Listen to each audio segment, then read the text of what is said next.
La randonnée peut être un moyen de se reconnecter à la nature et de tester ses limites. Mais parfois, elle mène à des disparitions inexpliquées. Explorons 5 histoires vraies de randonneurs portés disparus, toujours introuvables, en 2025. Voici comment une simple excursion peut rapidement tourner au drame. Nous sommes le 18 juillet 2007 dans les montagnes Bitterroot du Montana. Barbara Bolick, une femme de 55 ans, originaire de Corvallis, part faire une randonnée sur l'un de ses sentiers préférés, le Bear Creek Overlook. Ce matin-là, elle quitte la maison avec Jim Ramaker, un ami de la famille venu de Californie. Il prévoit une randonnée modérée et compte être rentré pour le déjeuner. Mais Barbara ne reviendra jamais. Barbara avait emménagé dans le Montana en 2001 avec son mari, Carl Bolick, après que ce dernier a pris sa retraite de la division sécurité mondiale de JP Morgan Chase. Ce jour-là, la cousine de Carl, Donna Biles, et son petit ami Jim étaient en visite. Le plan initial était que tous les trois, Barbara, Donna et Jim, fassent la randonnée ensemble. Mais Donna, malade après avoir bu la veille, décide de rester. Carl, encore convalescent après une crise cardiaque, reste lui aussi à la maison. C'est donc Barbara et Jim qui partent seuls. Barbara portait un haut de couleur pastel, un short beige, des lunettes et un petit sac à dos noir contenant de la nourriture, de l'eau et un pistolet Magnum 357 pour sa sécurité. Ils sont partis vers 8h30 ou 9h du matin. Le sentier Bear Creek Overlook fait environ 7,2 km aller-retour, offrant de larges panoramas sur le canyon de Bear Creek et les montagnes Bitterroot. Barbara et Jim atteignent le point de vue et font une pause pour manger et se reposer. En chemin, ils croisent 2 jeunes hommes accompagnés d'un chien noir et blanc. Ils discutent pendant environ 30 minutes avant de reprendre la descente. Vers 11h30, pendant la descente, Jim s'arrête pour admirer la vue. Barbara se trouve alors à 6 à 9 mètres devant lui. Il dit s'être détourné pendant environ 45 secondes et quand il regarde de nouveau, elle a disparu. Aucun bruit, aucun mouvement. Le sol du sentier étant recouvert de schiste instable, il est presque impossible de marcher sans faire de bruit, pourtant Jim n'a rien entendu. Après avoir cherché seul un moment, Jim retourne au début du sentier. Il parle à une équipe de travaux routiers proches, mais personne n'a vu Barbara. À la maison, Donna commence à s'inquiéter de ne pas les voir revenir. Carl, au début, n'est pas alarmé. Mais vers 14h, un agent du service forestier appelle pour lui demander si sa femme s'appelle Barbara. Carl comprend immédiatement qu'il se passe quelque chose de grave. Il se précipite jusqu'au sentier. Les équipes de recherche ont déjà commencé les recherches. Des hélicoptères, des chiens pisteurs, des bénévoles et des caméras thermiques sont mobilisés. Pourtant, aucune trace de Barbara. Carl reste jusqu'à minuit. Il revient le lendemain avec des voisins pour poursuivre les recherches. Le shérif Chris Hoffman parle d'une énigme totale. Il va jusqu'à se demander si Barbara était vraiment sur la montagne ce jour-là. Les autorités essaient d'identifier les 2 jeunes hommes mentionnés par Jim, mais ils ne seront jamais retrouvés. Malgré une récompense de $10 000, personne ne se manifeste. Certains pensent qu'elle a pu tomber, mais ses amis la décrivent comme très prudente. D'autres suggèrent qu'elle a pu partir volontairement, mais elle a laissé derrière elle toutes ses affaires personnelles et elle était enthousiaste à l'idée d'un prochain voyage et de cours de pilotage. Certains ont même suspecté Jim, mais la police ne l'a jamais considéré comme suspect. Et il a pleinement coopéré. Il y a même eu des pistes étranges, comme des rumeurs à propos d'un homme sauvage fantomatique, mais aucune n'a abouti. Donna a un jour suggéré que Barbara avait peut-être choisi de disparaître volontairement, ce qui a provoqué une rupture définitive entre elle et Carl, qui n'a jamais accepté cette hypothèse. Carl a été profondément affecté par la disparition de Barbara. À ce jour, aucune trace de Barbara Bolick n'a jamais été retrouvée. En 2023, les autorités du Montana ont lancé un nouvel appel public à témoins, espérant qu'enfin quelqu'un parlerait. La disparition de Barbara reste l'une des affaires non résolues les plus troublantes de l'État du Montana. Le 7 août 1988 à Silver Plume, dans le Colorado. Kit Reinhard, un journaliste de 49 ans originaire de Chicago, passait l'été dans cette petite ville de montagne à la recherche d'un nouveau départ. Il voulait retrouver la forme, surmonter sa peur du vide et écrire un roman. Ce jour-là, Keith a quitté sa boutique d'antiquités à 16h30 en disant qu'il allait randonner sur la montagne Pendleton. Il n'est jamais revenu. Keith avait pris un congé de 3 mois de son travail au Daily Herald, un journal de la banlieue de Chicago. Il avait loué un local sur la rue principale, ouvert une petite boutique d'antiquités et espérait que si tout se passait bien, lui et sa femme pourraient s'installer définitivement à Silver Plume. Mais ce n'était pas une ville comme les autres. Silver Plume a une longue et sombre histoire. Ancienne ville minière prospère, elle s'est vidée après le krach dans les années 1890. Dans les années 1980, seuls environ 130 habitants y vivaient encore. La ville se niche dans une vallée profonde à l'ouest de Denver, entourée de parois abruptes. En hiver, un côté de la ville ne reçoit aucun ensoleillement pendant plusieurs semaines. Mais l'obscurité n'était pas qu'une affaire de soleil. Silverplume a connu son lot de morts étranges et de disparitions inexpliquées. Au-dessus de la ville, un sanctuaire de granit marque l'endroit où Clifford Griffin, un contremaître de mine, a été retrouvé mort d'une balle en 1887. Certains pensent qu'il s'est suicidé. D'autres en doutent. Tom vivait à Silverplume depuis 1969. Ancien vétéran des forces spéciales et professeur de lycée, il tenait une petite librairie et vivait avec son chien, Gus, près de la montagne Pendleton. Le 7 septembre 1987, Tom ferme sa boutique et disparaît avec Gus. Il avait dit à certaines personnes qu'il partait pour l'Europe, donc personne ne s'inquiète immédiatement. Mais au fil des mois, sans nouvelles, il est déclaré disparu. Les autorités ne trouvent aucune trace de lui. 9 mois plus tard, Keith arrive en ville. Il loue le même bâtiment que celui où Tom tenait sa librairie. Keith s'intéresse rapidement à l'affaire de Tom et commence à interroger les habitants. Il entame même l'écriture d'un roman librement inspiré de cette histoire. Le 31 juillet 1988, 2 chasseurs trouvent des restes humains sur la montagne Sherman. Il s'agit de Tom Young. Gus est retrouvé non loin. Tous deux sont morts de blessures par balle, un revolver est retrouvé sur place et les autorités concluent à un suicide. Mais certains éléments ne collent pas. Les tests balistiques sont peu concluants et la présence d'une bâche verte suggère que quelqu'un a tenté de dissimuler les corps. Des habitants trouvent ça suspect. Juste une semaine plus tard, Keith annonce qu'il prévoit de grimper la montagne Pendleton. Cela étonne car Keith avait le vertige et n'était pas un randonneur expérimenté. Il choisit aussi de partir à 16h30, une heure très tardive pour une ascension de 6 heures. Avant de partir, il plaisante avec un tenancier de café. « Si je ne reviens pas, appelez les secours. » Personne ne s'en inquiète sur le moment jusqu'à ce qu'ils ne reviennent pas. Le lendemain matin, des équipes de recherche ratissent la montagne.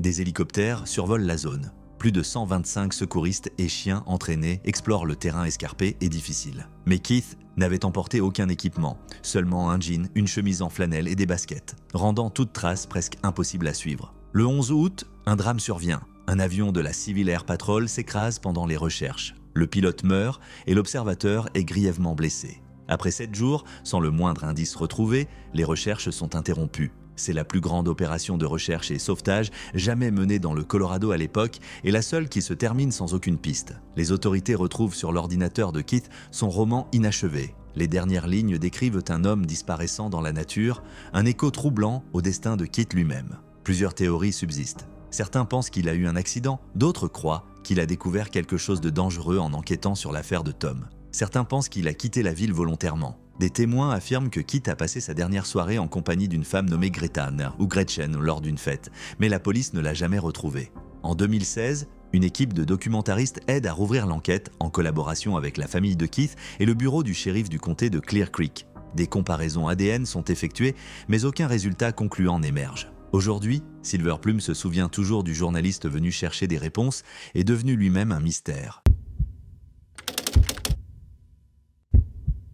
Le 8 octobre 1976, par une fraîche journée d'automne dans le parc national des Great Smoky Mountains, Trenny Lynn Gibson, une lycéenne de 16 ans, participait à une sortie scolaire avec 38 camarades de l'école Bearden High School à Knoxville dans le Tennessee. Ils faisaient une randonnée jusqu'à Andrewsbald, près de Clingman's Dome, dans le cadre de leur cours d'horticulture. Trenny adorait la nature, était une élève sérieuse et rêvait de devenir architecte paysagiste. Malgré le temps humide et froid, elle était enthousiaste à l'idée de cette aventure. Le groupe était monté dans le bus le matin même, Trenny s'étant assise à côté de son ami de longue date, Robert Simpson. Les élèves riaient et discutaient durant l'heure et demie de trajet. À leur arrivée, leur professeur, M. Dunlap, leur donna les consignes. Marcher jusqu'à Andrewsbald, observer les plantes, puis revenir. Rien de bien compliqué, pendant la randonnée, le froid se fit plus mordant. Robert prêta sa veste à Trenny et ils marchèrent un moment ensemble, bavardant. Mais près du sommet, Robert déclara vouloir aller chercher des ours et se sépara d'elle. Trenny continua seule. Vers 13h30, plusieurs camarades la virent passer rapidement à côté d'eux. Connu pour sa détermination, cela ne parut pas étrange sur le moment. Mais à un moment donné, Trenny quitta le sentier, semblant observer quelque chose dans les bois. Ses camarades n'y prêtèrent pas attention, jusqu'à ce qu'elle ne réapparaisse pas. Quand M. Dunlap réalisa qu'elle manquait à l'appel, il organisa immédiatement une battue avec quelques élèves. Ils refirent le chemin en appelant son nom, sans succès. Ce soir-là, plus de 200 personnes se mobilisèrent pour fouiller la zone, sous la pluie, dans le froid et une épaisse brume. La visibilité était très mauvaise et les recherches durent être suspendues à la tombée de la nuit. Le lendemain matin, le père de Trenny arriva avec une paire de ses chaussures dans l'espoir que les chiens pisteurs puissent suivre sa trace. Les chiens remontèrent son odeur le long de l'Appalachian Trail, mais la piste s'arrêta net près de l'autoroute 441. Aucun effet personnel, aucun indice, juste une fin brutale du sentier. Pendant 3 semaines, les équipes fouillèrent montagnes, falaises, ruisseaux et forêts denses en vain. Aucun indice. Plusieurs théories ont émergé. Certains pensaient qu'elle s'était perdue ou qu'elle avait été attaquée par un animal sauvage, mais la piste s'arrêtant près de la route suggérait autre chose. Peut-être quelqu'un l'avait-il emmenée en voiture, mais qui et pourquoi? Les soupçons finirent par se porter sur Robert Simpson. Son comportement pendant et après les recherches souleva des questions. Plus tard, un peigne appartenant à Trenny fut retrouvé dans sa voiture et sa précieuse bague ornée d'un saphir et de diamants circula parmi les amis de Robert. Ces éléments inquiétèrent, bien que Robert n'ait jamais été officiellement désigné comme suspect. Une autre piste menait à Kelvin Bowman, un ancien élève qui avait autrefois harcelé Trenny. 2 ans avant la sortie, il s'était introduit chez elle et avait été blessé par balle par sa mère en état de légitime défense. Il l'avait ensuite menacé, mais avait tout de même été autorisé à revenir à l'école. Certains pensent qu'il aurait pu suivre la sortie scolaire et être impliqué dans sa disparition. La possibilité que Trenny soit parti de son plein gré a aussi été envisagée. Mais cela ne collait pas avec sa personnalité. Malgré plusieurs enquêtes, dont une menée par le FBI et une autre lancée par le président Carter en 1981, Trenny n'a jamais été retrouvé. Sa disparition reste l'un des mystères les plus troublants de l'histoire des Great Smoky Mountains. Aujourd'hui, près de 50 ans plus tard, qu'est-il arrivé à Trenny Gibson? La réponse, semble-t-il, a disparu avec elle. Nous sommes le 8 juillet 2014 en Colombie-Britannique. Sylvia Apps, une randonneuse expérimentée de 69 ans originaire de Courtenay, part seule pour une randonnée de 5 jours dans le parc provincial de Strathcona. Elle démarre depuis Paradise Meadows, près du mont Washington, parfaitement équipée, outils de navigation, matériel de sécurité, provisions. Elle prévoit de rentrer le 13 juillet à 16 h. Mais elle ne reviendra jamais. Le parc provincial de Strathcona, qui s'étend sur plus de 240 000 hectares, est connu pour ses montagnes abruptes, ses forêts denses et ses lacs glaciaires. Il abrite les plus hauts sommets de l'île de Vancouver, comme le Golden Hind, le mont McBride ou encore Castle Crag Mountain. L'itinéraire prévu par Sylvia devait la mener à travers certaines des zones les plus ardues du parc, mais rien ne laissait penser qu'elle ne saurait y faire face. Quand le 13 juillet passe sans nouvelles d'elle, l'inquiétude gagne sa famille. Le 15 juillet, les recherches officielles commencent. Des bénévoles et des professionnels issus notamment de Comox Valley Ground Search and Rescue et North Shore Rescue sont rapidement mobilisés. La zone principale de recherche se concentre autour de Castle Crag Mountain, le dernier endroit confirmé où Sylvia aurait été vue. Le 11 juillet, soit 3 jours après son départ, une découverte capitale est faite. Le sac à dos bleu de Sylvia est retrouvé en pleine nature. Étrangement, il est intact. À l'intérieur, nourriture, vêtements, trousse de premiers secours, rien ne manque, aucun signe de lutte. Un autre randonneur affirme avoir aperçu Sylvia au sud de Castle Crag Mountain le 11 juillet, peu avant sa disparition. Après cette dernière observation, plus aucune trace d'elle n'est retrouvée. La piste s'arrête net. Les jours passent sans avancer, jusqu'à ce que d'autres effets personnels de Sylvia soient découverts. Son appareil photo et ses bâtons de marche retrouvés à des endroits différents de son sac à dos. De nouvelles interrogations surgissent. Les a-t-elle fait tomber en chemin dans un passage difficile? Et si oui, pourquoi ne les a-t-elle pas récupérés? Malgré des moyens importants déployés, aucun autre indice n'est trouvé. Après une semaine, les recherches officielles sont réduites. Paul Berry, président de Comox Valley Ground Search and Rescue, explique que la décision repose sur l'étendue de la zone déjà explorée et les faibles chances de survie restantes. La situation déroute complètement les équipes. C'est la première fois qu'elles retrouvent presque tout l'équipement d'une personne disparue, sans retrouver la personne elle-même. Berry et ses collègues qualifient l'affaire de véritablement déroutante. Avec le temps, plusieurs théories sont évoquées. Certains pensent que Sylvia a peut-être subi une urgence médicale soudaine, comme un coup de chaleur compte tenu des températures extrêmes. D'autres suggèrent qu'elle a pu faire une chute dans un terrain dangereux, se retrouvant incapable de bouger. Ces hypothèses pourraient expliquer pourquoi elle n'est jamais revenue ni n'a pu appeler à l'aide, mais sans preuve concrète, nul ne peut dire avec certitude ce qui s'est passé. La recherche officielle s'est achevée. Même après des mois d'investigation, le mystère reste entier. Aujourd'hui encore, Sylvia Apps est portée disparue. Son cas demeure l'une des disparitions les plus énigmatiques de l'histoire du milieu sauvage en Colombie-Britannique. Malgré tous les efforts, aucune trace d'elle n'a jamais été retrouvée, laissant sa famille et les secouristes avec des questions sans réponse qui les hantent encore aujourd'hui.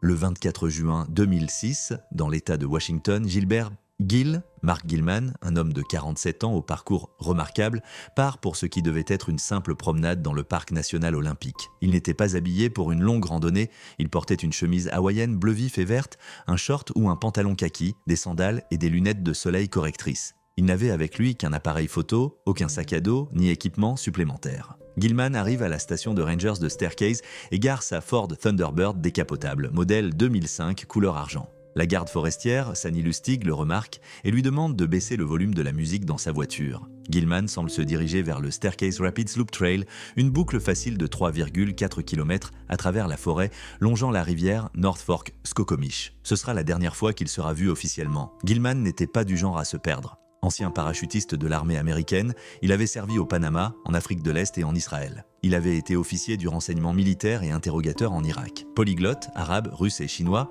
il avait ensuite travaillé pour l'ONU, dirigé un département de retraite de l'État et s'était impliqué en politique. Le 25 juin, lorsqu'il ne se présente pas à un rendez-vous avec sa collègue Sandy Matheson, l'inquiétude monte. Sa voiture est toujours garée à la station de Rangers, mais aucune trace de Gilman. Les autorités sont alertées et une vaste opération de recherche est lancée. Des Rangers, des chiens pisteurs, des hélicoptères et des avions équipés de capteurs thermiques sont mobilisés. Ils fouillent méticuleusement la boucle de 3,4 km autour de la station, ainsi que les sentiers et crêtes avoisinants. Aucune trace de Gilman, de son appareil photo ou de ses effets personnels n'est retrouvée. Sa mère, Doris Gilman, déclarera bouleversée « On n'a jamais rien retrouvé ». Le 27 août 2015, Gilman est officiellement déclaré décédé. La loi de l'État de Washington impose une période de 7 ans sans signe de vie avant une telle déclaration. Certains pensent qu'il aurait choisi de disparaître, peut-être pour reprendre un travail secret au service du gouvernement. Sa mère trouvait plausible l'idée qu'il soit devenu espion, au vu de son passé. Mais aucun élément concret ne vient appuyer cette hypothèse.